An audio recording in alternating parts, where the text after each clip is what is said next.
किसी की नजर मुझ पर पड़े ना पड़े, प्रभु की नजर का हुआ है असर। ओम शांति। 5 नवंबर 2025। बाबा के महावाक्य। मीठे बच्चे, यह सारी दुनिया रोगियों की बड़ी हॉस्पिटल है। बाबा आए हैं सारी दुनिया को निरोगी बनाने। प्रश्न, कौन सी स्मृति रहे तो कभी भी मुरझाइश व दुख की लहर नहीं आ सकती है? उत्तर, अभी हम इस पुरानी दुनिया, पुराने शरीर को छोड़ घर में जाएंगे, फिर नई दुनिया में पुनर्जन्म लेंगे। हम अभी राजयोग सीख रहे हैं। राजाई में जाने के लिए बाप हम बच्चों के लिए रूहानी राजस्थान स्थापन कर रहे हैं। यही स्मृति रहे तो दुख की लहर नहीं आ सकती। गीत। तुम ही हो माता। ओम शांति। गीत कोई तुम बच्चों के लिए नहीं है, नए नए को समझाने के लिए हैं। ऐसे भी नहीं कि यहाँ सब समझदार ही हैं। नहीं, बेसमझ को समझदार बनाया जाता है। बच्चे समझते हैं हम कितने बेसमझ बन गए थे। अब बाप हमको समझदार बनाते हैं। जैसे स्कूल में पढ़कर बच्चे कितना समझदार बन जाते हैं। हर एक अपनी अपनी समझ से बैरिस्टर, इंजीनियर आदि बनते हैं। यह तो आत्मा को समझदार बनाना है। पढ़ती भी आत्मा है शरीर द्वारा, परंतु बाहर में जो भी शिक्षा मिलती है वह है अल्पकाल के लिए शरीर निर्वाह अर्थ। भल कोई कन्वर्ट भी करते हैं, हिंदुओं को क्रिश्चियन बना देते हैं। किस लिए? थोड़ा सुख पाने के लिए, पैसे, नौकरी आदि सहज मिलने के लिए, आजीविका के लिए। अब तुम बच्चे जानते हो, हमको पहले पहले तो आत्म अभिमानी बनना पड़े।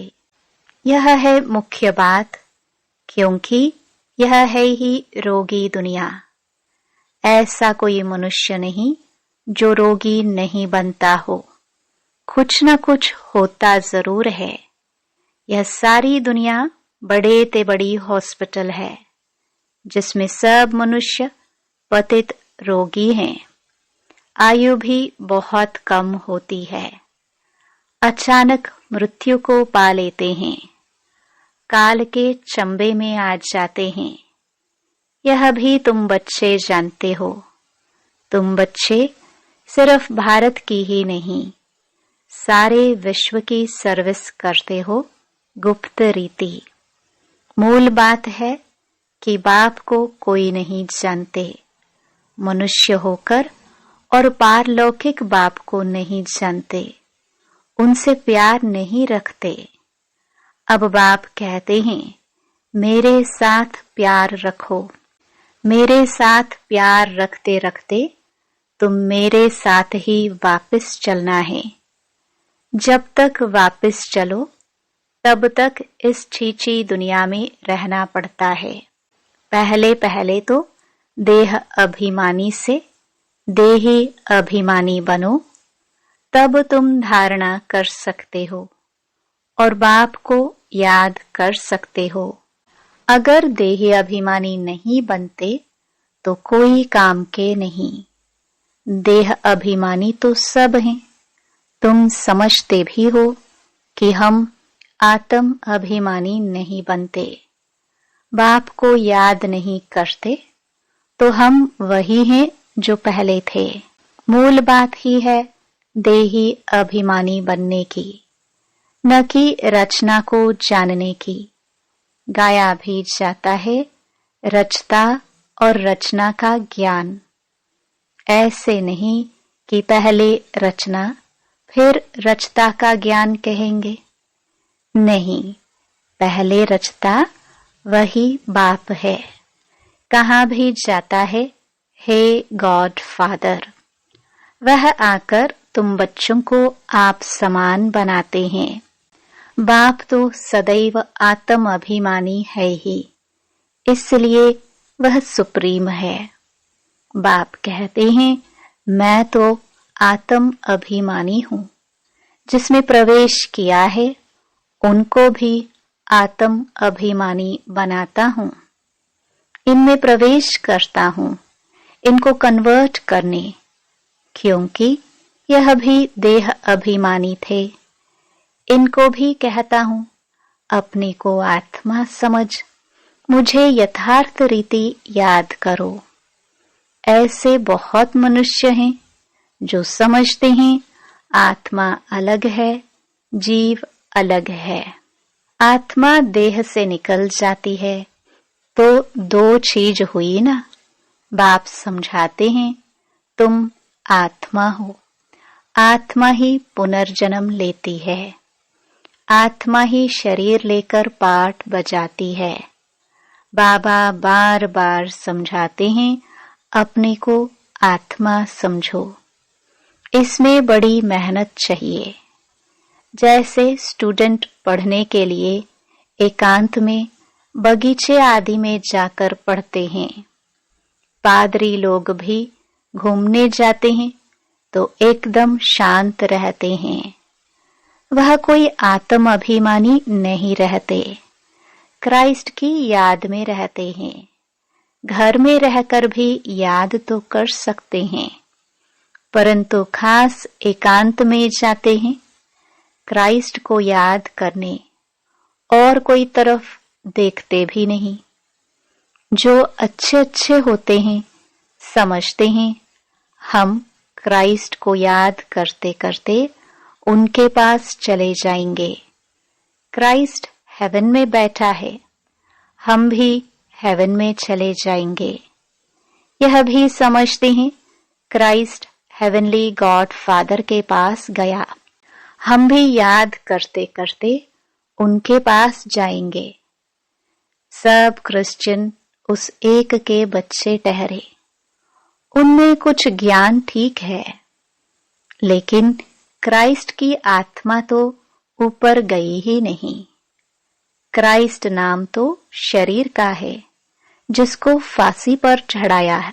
आत्मा तो फांसी पर नहीं चढ़ती है। अब क्राइस्ट की आत्मा गॉड फादर के पास गई, यह कहना भी रॉन्ग हो जाता है। वापस कोई कैसे जाएंगे? हर एक को स्थापना फिर पालना जरूर करनी होती है। मकान को पोताई आदि कराई जाती है, यह भी पालना है ना। अब बेहद के बाप को तुम याद करो। यह नॉलेज बेहद के बाप के सिवाय कोई दे ना सके। आत्मा ही कल्याण करना है, रोगी से निरोगी बनना है। यह रोगियों की बड़ी हॉस्पिटल है। सारी विश्व रोगियों की हॉस्पिटल है। रोगी जरूर जल्दी मर जाएंगे। बाप आकर इस सारे विश्व को निरोगी बनाते हैं। ऐसे नहीं कि यहाँ ही निरोगी बनेंगे। बाप कहते हैं निरोगी होते ही हैं नई दुनिया में, पुरानी दुनिया में निरोगी हो ना सके। यह लक्ष्मी नारायण निरोगी एवर हेल्दी है। वहां आयु भी बड़ी होती है। रोगी विशियस होते हैं, वाइसलेस रोगी नहीं होते। वह है ही संपूर्ण निर्विकारी।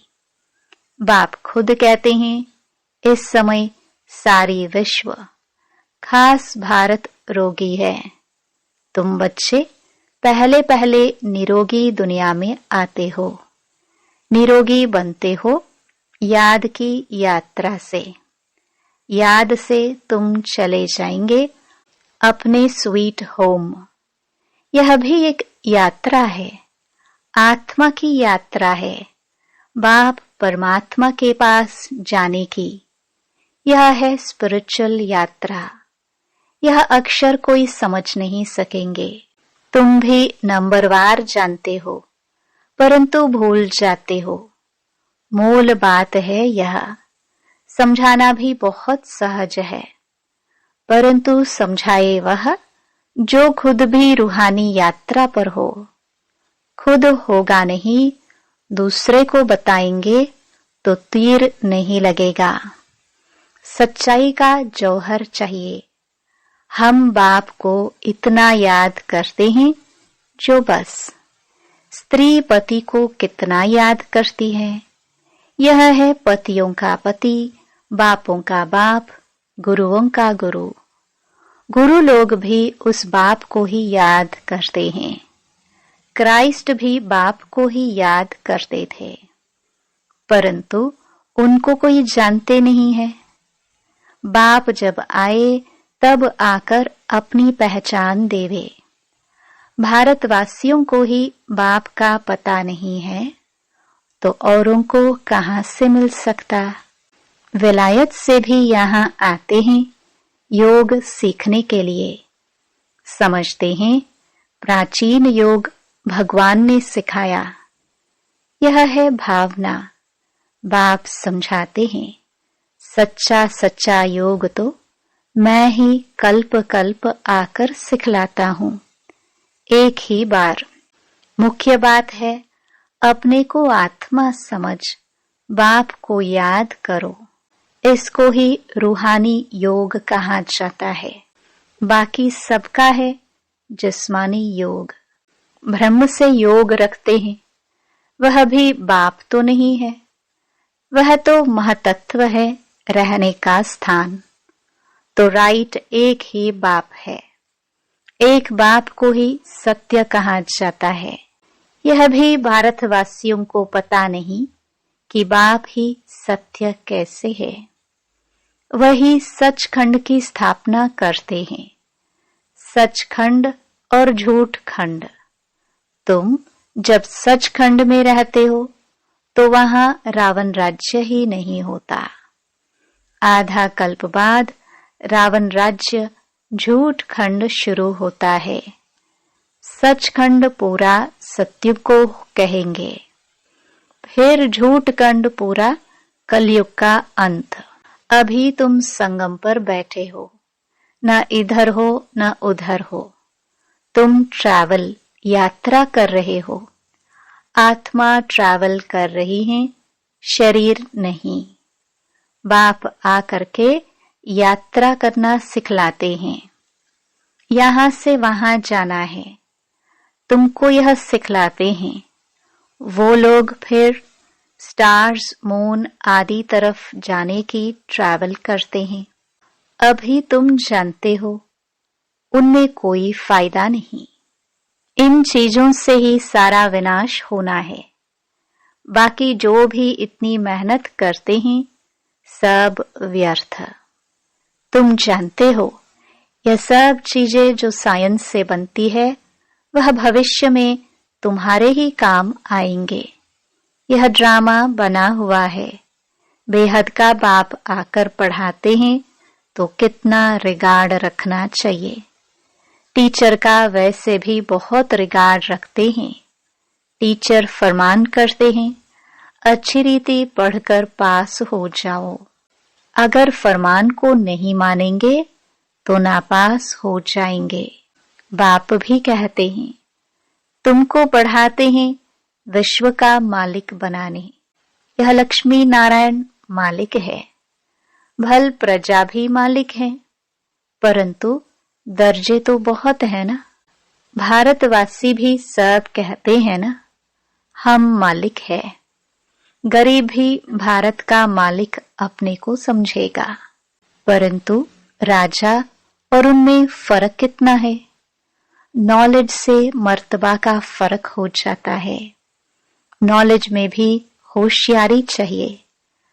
पवित्रता भी जरूरी है, तो हेल्थ वेल्थ भी चाहिए। स्वर्ग में सब है ना। बाप एम ऑब्जेक्ट समझाते हैं। दुनिया में और कोई की बुद्धि में यह एम ऑब्जेक्ट होगी नहीं। तुम फट से कहेंगे हम यह बनते हैं, सारे विश्व में हमारी राजधानी होगी। यह तो अभी पंचायती राज्य है। पहले थे डबल ताजधारी, फिर एक ताज, अभी 9 ताज। बाबा ने मुरली में कहा था, यह भी चित्र हो, डबल सिरताज राजाओं के आगे सिंगल ताज वाले माथा झुकाते हैं। अभी बाप कहते हैं, मैं तुमको राजाओं का राजा डबल सिरताज बनाता हूं। वह है अल्पकाल के लिए। यह है 21 जन्मों की बात। पहली मुख्य बात है पावन बनने की। बुलाते भी हैं कि आकर पतित से पावन बनाओ। ऐसे नहीं कहते कि राजा बनाओ। अभी तुम बच्चों का है बेहद का सन्यास। इस दुनिया से ही चले जाएंगे अपने घर, फिर हेवन में आएंगे।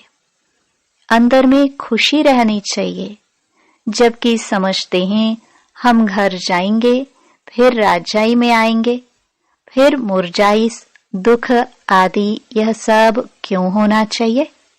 हम आत्मा घर जाएंगे, फिर पुनर्जन्म नई दुनिया में लेंगे। बच्चों को स्थायी खुशी क्यों नहीं रहती है? माया का अपोजिशन बहुत है, इसलिए खुशी कम हो जाती है। पतित पावन खुद कहते हैं, मुझे याद करो तो तुम्हारे जन्म जन्मांतर के पाप भस्म हो जाएंगे। तुम स्वदर्शन चक्रधारी बनते हो, जानते हो। फिर हम अपने राजस्थान में चले जाएंगे। यहाँ भिन्न भिन्न प्रकार के राजाए हुए हैं। अब फिर रूहानी राजस्थान बनना है। स्वर्ग के मालिक बन जाएंगे। क्रिश्चियन लोग हेवन का अर्थ नहीं समझते हैं। वह मुक्ति धाम को हेवन कह देते हैं। ऐसे नहीं कि हेवनली गॉड फादर कोई हेवन में रहते हैं। वह तो रहते ही हैं शांति धाम में। अभी तुम पुरुषार्थ करते हो पैराडाइज में जाने के लिए। यह फर्क बताना है। गॉड फादर है मुक्ति धाम में रहने वाला। हेवन नई दुनिया को कहा जाता है। फादर ही आकर पैराडाइज स्थापन करते हैं। तुम जिसको शांति धाम कहते हो, उनको वो लोग हेवन समझते हैं। यह सब समझने की बातें हैं। बाप कहते हैं, नॉलेज तो बहुत सहज है। यह है पवित्र बनने की नॉलेज, मुक्ति जीवन मुक्ति में जाने की नॉलेज, जो बाप ही दे सकते हैं। जब किसको फांसी दी जाती है तो अंदर में यही रहता है, हम भगवान पास जाते हैं। फांसी देने वाले भी कहते हैं, गॉड को याद करो। गॉड को जानते दोनों नहीं है। उनको तो उस समय मित्र संबंधी आदि जाकर याद पड़ते हैं। गायन भी है, अंत काल जो स्त्री सिमरे। कोई न कोई याद जरूर रहता है। सतयुग में ही मोह जीत रहते हैं। वहां जानते हैं, एक खाल छोड़ दूसरी ले लेंगे। वहां याद करने की दरकार नहीं। इसलिए कहते हैं, दुख में सिमरन सब करे। यहाँ दुख है, इसलिए याद करते हैं, भगवान से कुछ मिले। वहां तो सब कुछ मिला ही हुआ है। तुम कह सकते हो, हमारा उद्देश्य है मनुष्य को आस्तिक बनाना, धनी का बनाना। अभी सब निधन के हैं, हम दण का बनते हैं। सुख शांति संपत्ति का वर्षा देने वाला बाप ही है। इन लक्ष्मी नारायण की कितनी बड़ी आयु थी, यह भी जानते हैं। भारतवासियों की पहले पहले आयु बहुत बड़ी रहती थी, अब छोटी है। क्यों छोटी हुई है, यह कोई भी जानते नहीं। तुम्हारे लिए तो बहुत सहज हो गया है समझना और समझाना। सो भी नंबरवार। समझानी हर एक की अपनी अपनी है। जो जैसी धारणा करते हैं ऐसे समझाते हैं। अच्छा, मीठे मीठे सिखिलदे बच्चों प्रति माता पिता बाप दादा का याद प्यार और गुड मॉर्निंग। रूहानी बाप की रूहानी बच्चों को नमस्ते।